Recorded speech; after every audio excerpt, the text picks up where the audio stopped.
गिरनार पद यात्रा वास्तव में यह सामाजिक समरसता का प्रतीक है। यह प्रेम और मैत्री का संदेश है, जो संदेश तीर्थंकर भगवंतों ने हम सभी के लिए समौ शरण सभा में विराजमान होकर के दिया था।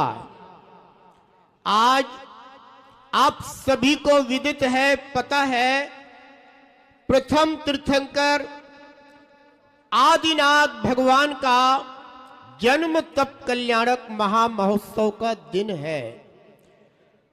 इस वर्तमान अवसर्पणी काल की तीर्थंकर परंपरा के आद्य तीर्थंकर आदिनाथ भगवान का आज जन्म कल्याणक दिवस, तप कल्याणक दिवस, और इसके साथ साथ इस भारत भूमि के प्रथम चक्रवर्ती सम्राट भरत का आज ही जन्मदिन है, जिनके नाम से आज हमारा देश भारत देश के नाम से जाना जाता है। हम सब इन्हीं चक्रवर्ती सम्राट भरत के वंशज हैं, जिनके नाम से इस देश का नाम भारत देश है।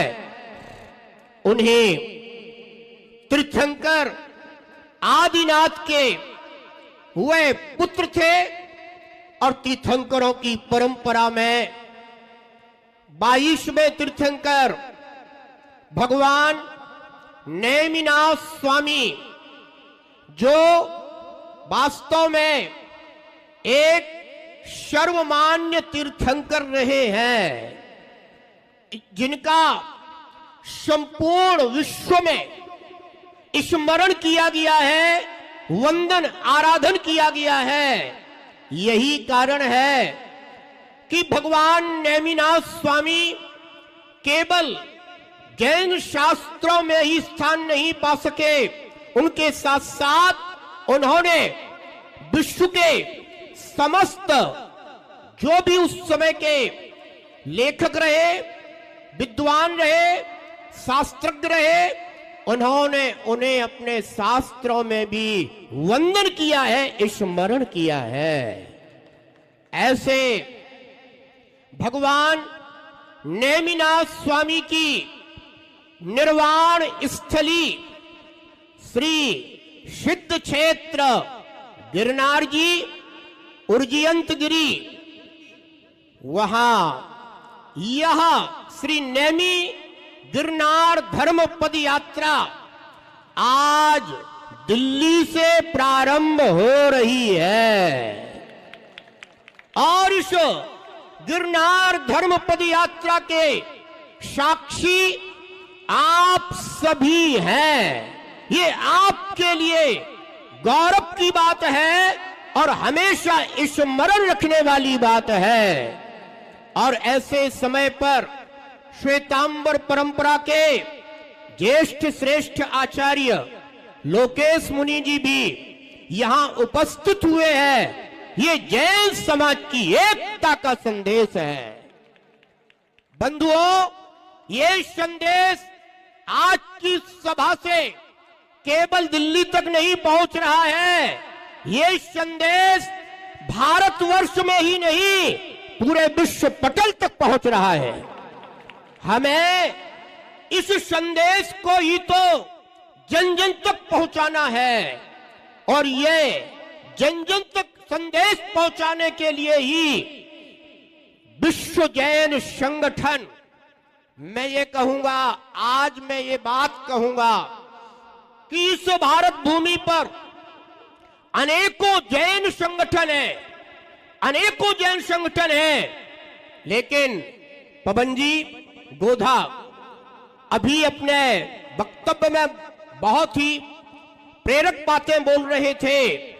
मैं आपको बता दूं कि यह जो विश्व जैन संगठन है, भले ही भारतवर्ष में अनेक संगठन है, लेकिन मैं आज इस बात को कहूंगा कि यह विश्व जैन संगठन इन सभी संगठनों का सेनापति है।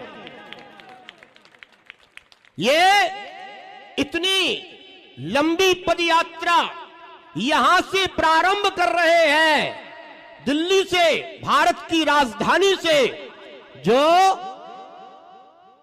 गिरनार पर्वत के शिखर तक पहुंचेगी। लेकिन मैं यह बात जरूर कहना चाहूंगा, यह पदयात्रा यहां से प्रारंभ हो रही है।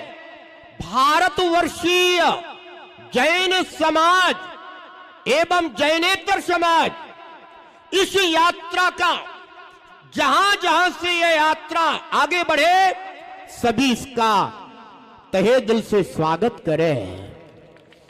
भारतवर्षीय जैन समाज के जो भी क्षेत्र इस यात्रा के दायरे में आते हैं, मैं भारतवर्षीय जैन समाज के उन सभी भाइयों को यह संदेश देना चाहता हूं, आशीर्वाद देना चाहता हूं कि यह यात्रा जब आपके नगर तक पहुंचे, उसके पहले आपकी स्वागत की तैयारियां होनी चाहिए।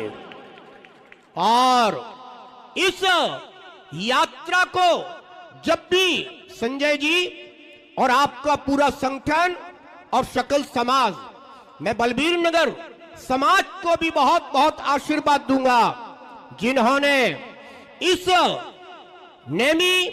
श्री नेमी गिरनार धर्म पद यात्रा के इस शुभारंभ को अपने सहयोग के साथ केवल यहीं से नहीं, वहीं तक सहयोग देने का वादा किया है। बहुत बहुत आशीर्वाद है। लेकिन मैं यह बात कह रहा था कि संजय जी, जैसे ही यह धर्म पद यात्रा आगे बढ़े, किसी नगर में प्रवेश करे, उसके पहले इलेक्ट्रॉनिक मीडिया, प्रिंट मीडिया, वह प्रेस वार्ता अवश्य होनी चाहिए, पत्रकार वार्ता अवश्य होना चाहिए। यह संदेश पहले पहुंचना चाहिए और फिर यह यात्रा उस नगर में प्रवेश होना चाहिए। अवश्य ही यह जो धर्म पद यात्रा प्रारंभ हो रही है, यह जागरण का संदेश लेकर के चल रही है। बंधुओं, आज वास्तव में जैसा कि अभी डॉक्टर लोकेश मुनि जी यहां पर कह रहे थे कि जैन समाज हर क्षेत्र में समृद्ध है, हर क्षेत्र में समृद्ध है, लेकिन हम सबको एक होकर के आगे बढ़ना होगा और हमें राजनीतिक क्षेत्र में भी थोड़ा सा आगे बढ़ने की जरूरत है, क्योंकि हमारे पूर्वज, पवन जी, हमारे पूर्वज राजवंशी रहे हैं। हम राजवंशी राजकुलों में पैदा होने वाले उस राजवंशी कुल के हैं। तो जैन समाज को थोड़ा सा राजनीतिक क्षेत्र में भी आगे बढ़ने का पुनः प्रयास करना होगा, और ये तभी संभव है जब हम सब एक होकर के अपने कैंडिडेट्स को आगे बढ़ाने के लिए तैयार रहेंगे, एकजुट होकर के तैयार रहेंगे। बंधुओं, बात पहुंचाने वाला तो होना चाहिए। अगर कोई बात पहुंचाने वाला ही नहीं होगा तो आपकी बात पहुंचेगी कैसे? आज मैं बहुत ही आनंदित हूं, प्रफुल्लित हूं। जिस समय संजय जी हमारे पास आए थे और कहा था, आचार्य श्री, यह श्री नेमी गिरनार धर्म पद यात्रा 23 मार्च को प्रारंभ हो रही है और आपका आशीर्वाद चाहिए। मैंने कहा, बिल्कुल, हमारा पूरा आशीर्वाद है। बंधुओं, आज यहां पर आप सभी लोग बैठे हुए हैं। ये धर्म पद यात्रा जब प्रारंभ हो, उसके पहले ही मन में यह संकल्प कर लेना कि हमें इस धर्म पद यात्रा में जितना बन सका उतना चलने का जरूर प्रयास करना है। चाहे दिल्ली में चलो, दिल्ली के उपनगरों में चलो या दिल्ली के बाहर चलो, जहां जब भी आपका समय हो आपको वहां पहुंचना है। आपके रिश्तेदार भी होंगे, जहां जहां भी हो आप जरूर संकेत करते चले। इसके साथ साथ आज आपके पास मोबाइल है। बंधुओं, धर्म पद यात्रा के विषय में आपके मोबाइल पर प्रतिदिन कोई ना कोई समाचार जरूर पहुंचना चाहिए, जिससे कि यह चेतना 2 जुलाई तक तो बनी ही रहेगी। उसके बाद यह श्री नेमी गिरनार धर्म पद यात्रा वास्तव में सभी के लिए एक प्रेरणा बनेगी।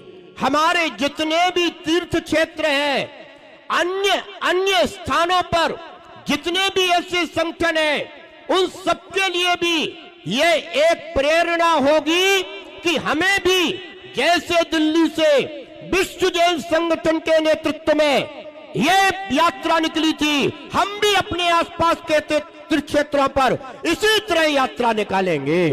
बंधुओं, आज इन सबकी बहुत आवश्यकता है। अपनी आवाज को बुलंद करने का जज्बा आपके अंदर होना चाहिए। जब आप बोलेंगे तभी कोई सुनेगा। अब वो समय नहीं है कि तीर्थंकर भगवान समोत्सरण सभा में बैठे थे और भगवान का स्वरूप ही उपदेश दे रहा था। अब तो वो समय है, आप जितना बोलेंगे लोग उतना सुनेंगे। इसलिए चूंकि अब मेरा समय हो रहा है, मैं बहुत बहुत सभी विश्व जैन संगठन के कार्यकर्ताओं को मंगल आशीर्वाद देता हूं।